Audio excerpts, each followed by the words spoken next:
Rev it up and welcome to Cars Yeah, show number 2300. Today we're going racing with a Porsche racing team that just came off of an amazing victory. Be prepared to be inspired and buckle up. This is Cars Yeah, where you'll enjoy interviews with inspiring automotive enthusiasts. Mark Green is here to provide you with a fuel injection of automotive inspiration. So get in, sit down, buckle up, and get ready for a wild ride here on Cars Yeah.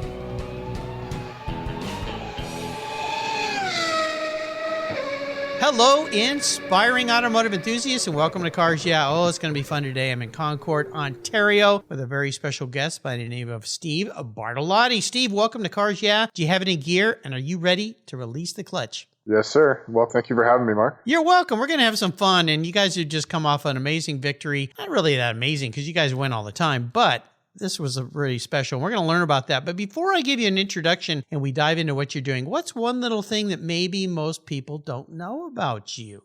Big Mazda fan. I keep it pretty quiet, but I'm a big Mazda rotary fan, so that's something. Although I work in the Porsche world, I have a big affinity for Mazda rotary powered cars. Yeah, well, yeah, you better keep that quiet. Yeah, that team owner of yours may not want to hear that, but Chris, but that's pretty cool. I mean, Mazdas are neat. My mom, way back when, bought the first gen Mazda RX-7 when it came out, and I was like, "Mom, when did you get so cool?" I mean, this is pretty neat, pretty fun cars. Well, there's one other thing I know about you, Steve. You just had a birthday. Happy birthday! Yes, thank you. I appreciate that. Very cool. Well, birthdays are great. Celebrations of life, and you are definitely having fun in your life. So let me give you an introduction, and we're going to dive into your world. Steve Bortolotti is the general manager at Pfaff Motorsports, one of the most successful sports car racing programs in North America. The team just came off a spectacular victory at the 12 Hours of Sebring as the GTD Pro Class Endurance winners, their second time in 3 years. Now, by the time this show airs, I think we'll be in Long Beach. Is that right? Yeah, we'll just be getting ready to lead into the Long Beach Grand Prix. There you go. It'll be fun. Steve has been with racing teams since 2012. He's held positions including digital marketing, assistant, sales, inventory coordinator, sales consultants, and with Pfaff Tuning, of course, he still manages the teams, or today is managing the team's efforts at the track. Their long history includes championships in the Porsche GT3 Cup Challenge, the Pirelli World Challenge, and the IMSA WeatherTech SportsCar Championship. This year's drivers include Klause Bachler, Laurance Vanthroor, and Patrick Pilet. And of course, longtime listeners will remember that Laurance Yap, their marketing director, is a past guest here on Cars Yeah. He was on the show way back in 2016, and he's still there today, as I hear, wearing multiple hats. We'll be back in just a moment, but first a word from our sponsors. So we'll take a pit stop and hear from them, and we'll be right back. Buckle up. Years ago, when it was time to renew my collector car insurance policy, my carrier's rates went up.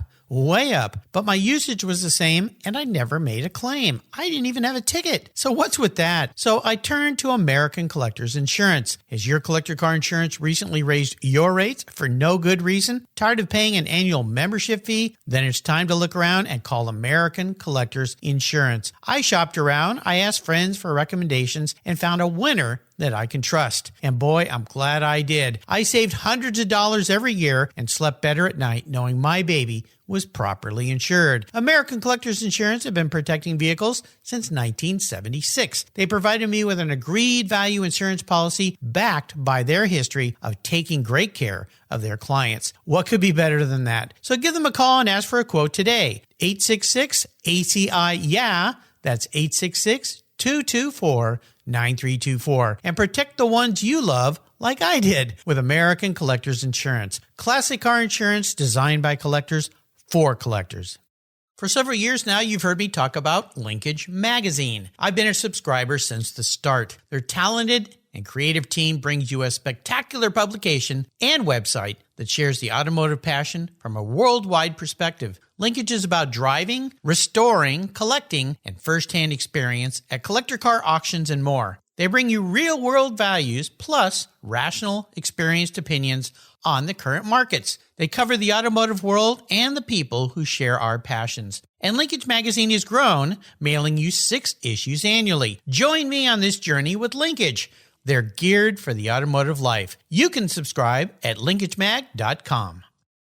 If you're listening to this program, there's a pretty good chance you believe what I believe, that the collector vehicles we love are more than just a means of getting from one place to the other. They're a part of our culture, our identity, and as a people, they bring us together at vintage races, classic car auctions, and 1,000-mile rallies. That's why I support the RPM Foundation, which exists to ensure that the critical skills necessary to preserve and restore these important vehicles aren't lost to time. RPM stands for Restoration, Preservation, and Mentorship, and their goal is to inspire the next generation of vehicle restoration professionals through its outreach programs. And they include Shop Hop, Off to the Races, the RPM Future Class, and many others. These programs engage talented young people across the country and connect them with mentors and a variety of opportunities in the industry. For more information on how the RPM Foundation is driving the future of collector vehicles skilled trade, visit rpm.foundation today.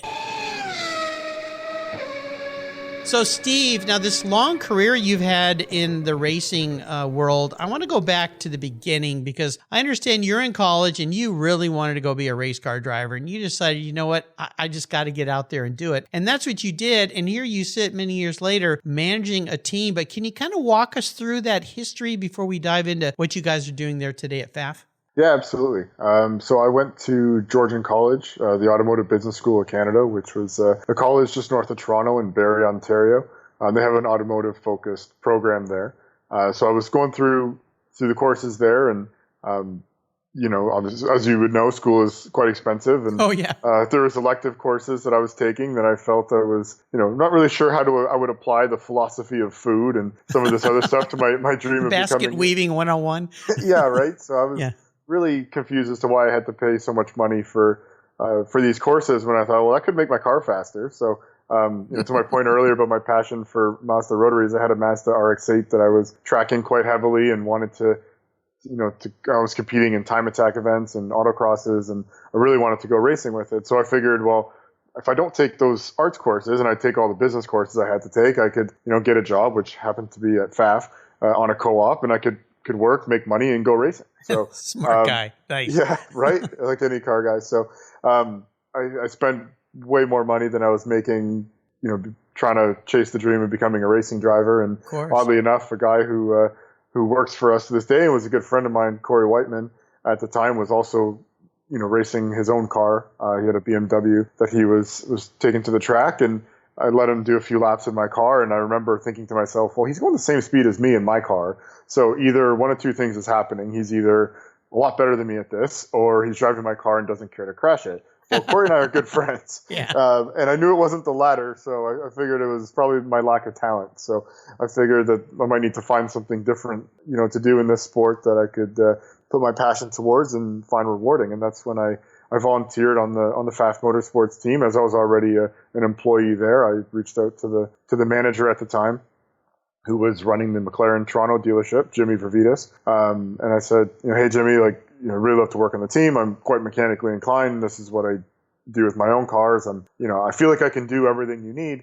Just give me a shot. So thankfully he did. And I volunteered on the race team as a mechanic for 2 years, and got my feet wet, learned my way around racing. And I actually found that I love being on the other side of the sport. As much as I still like to get out behind the wheel once in a while, I realized how good professional race car drivers were. And frankly, I'm nowhere near that good. So I like to still drive as a hobby when I can, but I get a lot more professional and personal enjoyment out of the success of the team. And, I grew up playing stick and ball sports. Hockey is, I'm Canadian, so I guess that's fitting.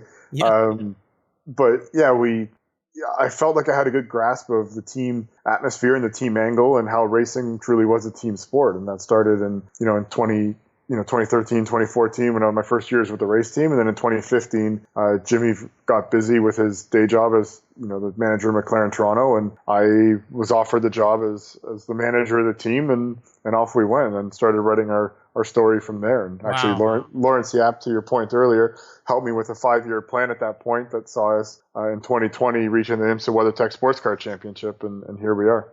Well, it's a tremendous story, and it's a great example. One of the things I've heard from so many racers and people in the sport is so expensive. And what you did, donating time, hey, I'll I'll raise my hand. I'll come out and work for free. I'll help you getting your feet into it. See, first of all, if that's what you really want to do, and then look where it brought you. So my hat's off to you for the way you got into the sport and where you sit today. It's absolutely spectacular. So bravo to you, my friend. That's really cool. You're welcome. And Pfaff is just one of these teams that just keeps coming in and winning and doing wonderful things. And I want to talk more about Pfaff, but the first thing I got to ask, this year's car is so cool looking. Where did the paint scheme come from? Yeah, so the plaid Porsche, we started the plaid Porsche thing, I guess you can call it, when we entered the IMSA WeatherTech SportsCar Championship back in 2019. It's had probably 5 or 6 different iterations by now. I have to say that this year's 2023 driveway.com version is by far my favorite. With the black and the red and black plaid, it looks so mean. Laurance Yap and I came up with the idea in 2019 when we looked around the shop. Our then sponsor at the time, which was Castrol, knew they wanted to change the livery, but they didn't have any direction of what they wanted to do.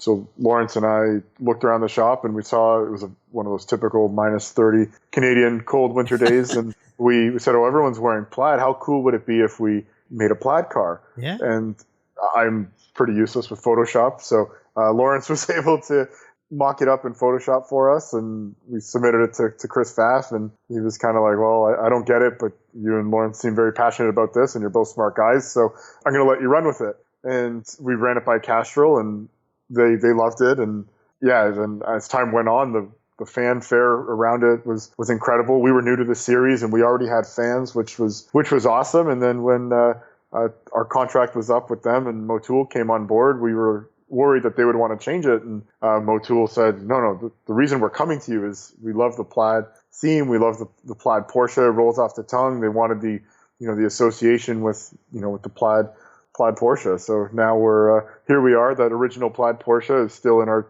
team's possession. Mr. Pfaff's going to hang on to that one. It won a couple races, as you alluded to earlier. Mm-hmm. So the pedigree of that car is awesome, and I'm really kind of starting to put some pressure on Chris to use it. I'm not one for garage queens and cars that don't get used. So I love seeing those cars out there being driven and enjoyed by their owners. So hopefully we can make people smile for many years to come, because there's never been a plaid Porsche that's sold to this point in time. So hopefully one day we'll decide to go to market with it and sell it. But for now, we're going to hang on to it. I love it. It's so cool. And I love the backstory. I knew the backstory, but I wanted you to tell it from your side, because when you guys first came out, I went, whoa, somebody's getting very creative. I love this. A Canadian team, plaid shirts. It's cold up there. This is so cool. I mean, I just love it. And being my background in graphic design and advertising way back, very bold for this day for racing. And I think it's absolutely spectacular. Let's talk a little bit about this victory you just came off of, because you pulled a bit of a rabbit out of your hat, what they called an improbable victory, because the words I should say, that you guys pulled this off. Can you touch on a little bit of how you guys did this? Because, wow, congratulations. Thank you. Yeah, it was, I don't ever want to be that stressed ever again. No. I told my wife I had a few more gray hair when I came back from that it's event. okay to have gray hair, because from my side of the fence, any hair, any color is cool, but that's a sidebar. That's funny. So, I mean, we were, unfortunately or fortunately, I guess, we were leading the race with about an hour and 15 minutes to go. And when you're leading the race and we're under caution, all the cars behind you have the ability to do the opposite of you and gamble against you. So whatever decision you make, you expose yourself to all the cars you're competing against for that win behind you of doing the opposite of what you're doing. One of you is going to be right with the selection you make. So we knew that with an hour and 15 to go, everyone was going to have to stop again. We didn't think we would be able to make it all the way to the end like we ended up doing. We decided to stay out, and we figured, well, if we stay out and we get enough cautions, we might be able to stretch it to the end. And if we don't, we're probably on pace going to be 4th or 5th anyway. So if I have one gamble that tells me I'm going to be 4th or 5th regardless of what I do that's safe, or I have one that gives me even a 5% chance of having a first place, and if I don't get it, I'm going to be 5th anyway or 6th, well, I'm going to take the gamble all day long. So we took the gamble and got all the cautions we needed and some, which unfortunately it sucks for the fans at the end of the day, because I want our fans to see amazing racing and green flag sprints to the finish. But selfishly speaking, I'll take wins. I'll take however a I can win. get them. Yeah, definitely. It's so competitive in the IMSA WeatherTech SportsCar Championship, and there's so much parity across the different manufacturers and teams, and it's so hard to win at this level. So when you get one, I don't want to say gifted to you, we have to work hard for it and be perfect for 12 hours. Yeah. But when luck falls your way, I've learned over the years that you just take them when you come, because at some point you're going to have bad luck and it all comes out in the end. Wow. Well, it was tremendous. And, that leads me to a question about what I like to call driving inspirations, or people that inspire you, or maybe even if you want to twist this into what's so inspirational about endurance racing. I love endurance racing because it's like a watch with all the moving parts, and then every hour the watch gets exploded and you have to re-put it back together again. Yeah. And you have to keep doing it for 12 hours, much less Le Mans 24. I mean, you're gonna either have no hair or a lot of gray hair in the next few years, I have a feeling, because I don't know how you guys do it. But when you think about being inspired in your career, what is it that inspires you so much? Or maybe there was a key influential person in your life. I mean, for me, the inspiration comes from always challenging yourself. I used to get a bit of flack from my team. They always tell me, well, you don't celebrate wins, you don't celebrate enough, we have to enjoy these moments. And usually by the time the checkered flag falls, I'm happy for 10 minutes. Then I'm like, okay, well, how do we push ourselves to be a little bit better next time, right? What's next? So I've been very fortunate in my life to be surrounded by amazing people, both personally and professionally, that I would say share that same mindset. And I think my background in stick and ball sports and seeing teams come together and succeed as a group, to me, the passion comes from the sum of all parts coming together to find success. And in racing, it's the drivers often get the glory, and for sure they do a lot of the heavy lifting. But I really make a point to not let anyone feel forgotten, because if it's not for the person filling the coolers with ice, or the person running back and forth to the motorhome to pick up the drivers and drop them off so they can get those few hours of sleep, and the mechanics working on the car, or the people calling strategy, it is truly the sum of all parts. And that's what I always found so amazing. And I mean, I followed all forms of motorsport growing up. I grew up watching a lot of NASCAR because it was very accessible on TV, and the American Le Mans series. And, I could probably pick someone, but I would say Chad Knaus and the Hendrick Motorsports glory days of, Jimmy Johnson. Those were seeing a dynasty of a team that won for so long. I knew, and just my knowledge of sports in general, it's so hard to win a championship once, but it's exponentially harder to win year after year. And I always thought, seeing what Chad Knaus was able to do with the 48 team and Jimmy Johnson, although it was a different form of motorsport than I was truly passionate about, it was something that I found very inspirational. And last summer I had a 30-minute conversation with Chad, and Don, our commercial director, was able to set that up for me. And I learned so much in that 30 minutes just talking to him and getting to pick his brain. And I thought, what, this guy, like, racing is what we do, but his mindset is not how do we win this race. The mindset is, well, how do we think big picture about this, not just our program, but the sport, and find success within it. And I think that was truly inspiring for me. And I mean, I could go on with many others, but I would say for sure, as an individual, Chad Knaus and his accomplishments were something I look up to this day. Almost a little bit of from the movie Moneyball concept of hits and getting people, runs, people on base, kind of ties to that. But, you spread a lot of great analogies there when you think about thinking ahead. I mean, racing is all about what's in front of you. And we do have rear view mirrors in race cars, but you really don't use them that much. It's always about what is ahead. And one of my great heroes in racing was Ayrton Senna. In fact, I even have one of his quotes on my business card. The past is just data. I only see the future. And focusing on what's next. And I think so many of those great racers and team managers and teams are always thinking, okay, what's next? But I think your team's smart. You got to sit back and savor the wins once in a while and reward yourself, at least with a quick pat on the back. But I understand what you're talking about. Every October at the championship banquet, the last couple of years, we've been very fortunate to win championships. And I told them probably slurring my words a bit more than I am now, that I'm enjoying it now. So I certainly do celebrate them when the time comes, but I'm trying to make a point to accept their feedback and celebrate them, at least for the night, and then we get back to work Monday morning. Yeah, well, it is a team sport for sure. So let's talk a little bit about challenges, which is a silly question when it comes to racing, because everything about racing is a challenge. You had the complexities of endurance racing, even more challenges, but I'd love for you to share maybe one in your life that taught you an incredibly valuable lesson. Perhaps wasn't much fun to go through at the time, but looking back, you're happy you experienced it. I guess I could relate it back to myself. I mean, the biggest challenge I found was how much my personal moods would affect the team around me. And it was something for me that I had to, I mean, I'll be honest, I was a bit of a hothead for many years, and I would get very mad, and I would have these crazy ups and crazy downs with my moods. And I got to the point where someone said to me, like, you're the leader of this team. If you're happy, just notice the people around you are happy. And if you're pissed off and angry and yelling at people, like, that's no way to, A, there's no way to treat people, but B, that's not going to make people stick around and want to work hard for you.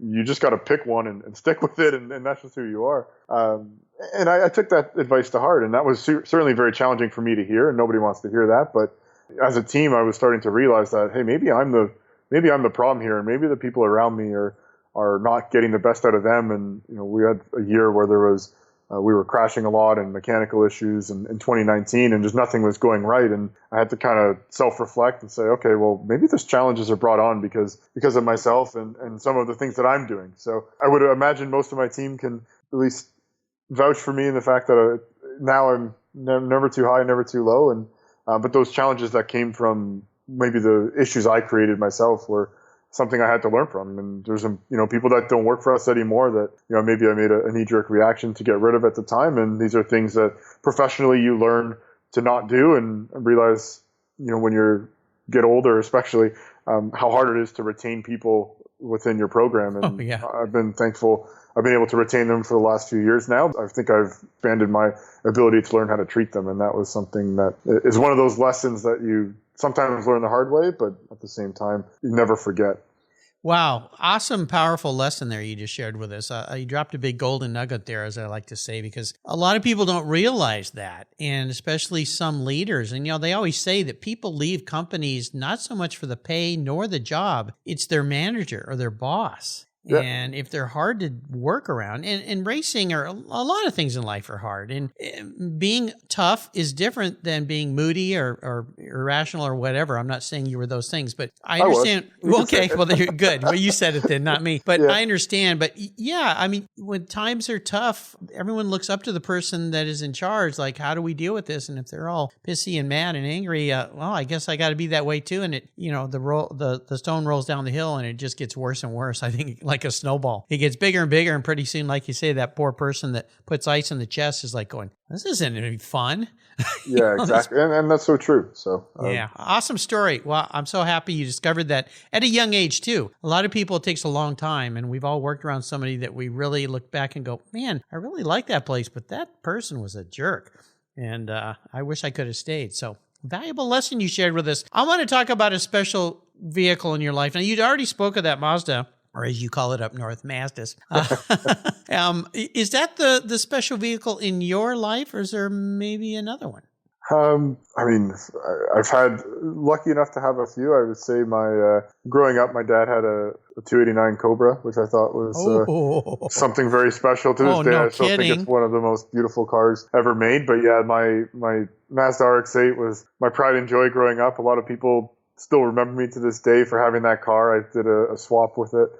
Over time, was trying to build a time attack car. I built a peripheral port 13B for it, and a 3-rotor that I had purchased. So it was going down the rabbit hole of expenses. But yeah, that car was so special to me. I had so many memories driving to high school with that car, and my first track day was actually with Pfaff, oddly enough. Oh, wow, cool. In that car, and yeah, it was so special to me, and I miss it. I sometimes regret that I sold it, but it's still a car, right? Yeah. I don't have a museum. I had to sell it to get the next car, and yeah, I was very fortunate to follow that up. I bought a BMW M2, and not long after I sold that car from my now wife. So that was expensive purchase. Yeah.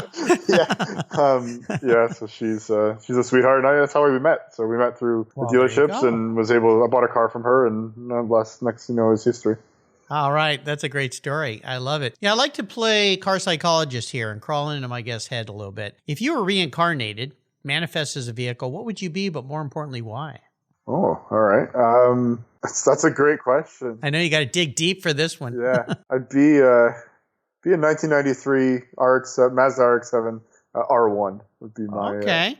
That would be what I'd come back as. I thought that car it changed the world at the time, and right. I would be that or a 911 Turbo S. I think. Well, there you go. There's a step up. Yeah, there's a big step up. But I thought that car was so special when it came out in the early 90s, and it changed.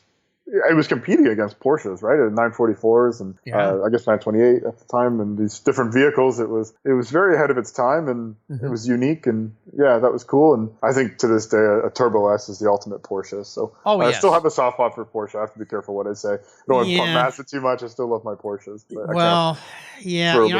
I've had friends that finally kind of got to the point in life where they could afford to buy their dream car, and they would buy a Porsche, but they would buy like an RS or a GT3 or something like that, and as a daily driver, and after a while they go, this isn't much fun to drive on the streets. And I had 3 friends like this who ended up selling those cars and buying Turbo S's, and all of them, I'm proud to say, I suggested that. I said, you should go buy a Turbo S. It has all the power, but it has the comfort for the street. And, there's a point where there's a track car and there's a street car. And if you live in a place where there's a lot of ruts and potholes, not much fun to be in a GT2 or GT3 RS. Exactly. And when you have snow, you can put 4 snow tires on the Turbo S and drive it year round, not think anything of it. Exactly. And it'll do very well as well. So very cool. A little bit about looking ahead to this year. I want to touch on this. What are the races coming up? I know we're about to dive into Long Beach, which is a wonderful place to go race. Challenging, of course, with that course. What else are you guys going to be racing this year? Or where else, I should say? So we'll be so after Long Beach, we go into the race at WeatherTech Raceway, Laguna Seca. So that'll be love it. It's one of my favorite tracks in the world. So Me too. I got to drive that someday. Bucket list. I got to I got my racing license there. It was. That's cool. I got to race vintage cars on that track as well. You got to get it on that track. I got to get there. Yeah, you're right. And then so after that, we roll into kind of the meat of our season. We do Watkins Glen and our home race at Canadian Tire Motorsport Park, which will be really exciting to try to defend our victory there. And then we do Lime Rock, Road America, which is another favorite of mine to do. Indianapolis Motor Speedway, VIR, and Road Atlanta to end the year. Guys are all over the place. All over the place, yeah. Definitely spend a little bit of time on the road. A little bit, for sure. That's racing. How about a great book that you've read that you'd love to share with our listeners? Yeah, I mean, I've read a few. Total Competition was one I've recently been reading, actually. It's from Ross Braun. That one was a great read. Yeah. Performing Under Pressure was another great book. That was more allowing more of a sports psychology type mindset, the latter, Performing Under Pressure. But that was something that I've always enjoyed reading. Those types of books, for me, it's something I get a lot of enjoyment out of, and I can always learn. I like to keep learning. 2 great books for sure. I'll remind our listeners you can find an enormous selection of books that have been suggested by my inspiring automotive enthusiasts here under the resources tab. There's over 3,000 books listed there with quick, easy clicks to buy. And I think both of these, I don't think either of these books have been recommended. So you could be adding to our library shelf here. So I'll put links to those on Steve's show notes page. So Steve, I'm going to enable you today to have a little fun, as if you're not already having fun in your career, to go for what I call an ultimate drive. I'm going to park anything in your driveway. If you want that Turbo S, you got it, my friend. I'll even let you do a paint to sample on that car. If you want to wrap it in plaid, hey, I'll do that too. You can take the car anywhere. And here's the fun part. You can take anyone with you, even somebody who's no longer with us, somebody from the past. So that opens up a wide variety of co-pilots. So what does the ultimate drive look like for you? So Pacific Coast Highway, I think, would be... That's one of the favorites here. Yeah, in a 911 Turbo S. Paint to sample. Thank you for that. You're welcome. It's crazy. I think I would paint to sample it the same color as my Mazda RX-8 just to, just to have that throwback feeling that was the blue? No. Mine was white, actually. Or white, I'm sorry. Snowflake white pearl. So okay. Well, you know, I think the first pearl paint color that Porsche offered to the public was a pearl white. So, yeah, I don't know if they still do. I'll have to go to my Porsche website and see, but yeah, that's okay. I'll have somebody paint it if they can't do it. Thank you. Appreciate that. So, yeah, who would I take with me? I feel like I have to say my wife or else. Well, that would be the smart answer. Yeah, my wife or my dad. I think, both of them are very important in my life. And my dad's a big reason for my love of cars and my love of auto racing. I think he would enjoy that, but he'd want to drive. So, well, so that might be a problem. So that might be my default. Yeah, we could trade out maybe. But, either him or my wife. They both make for great companions. I've been on a lot of road trips with both of them as well. But even when I was a kid, I used to race radio-controlled cars, and my dad used to take me all over North America doing that. So we've done our fair share of road trips together. It'd be cool to do something in a Turbo S. Our Dodge Durango and various vehicles back then were a lot less exciting for road trips. That would be absolutely spectacular.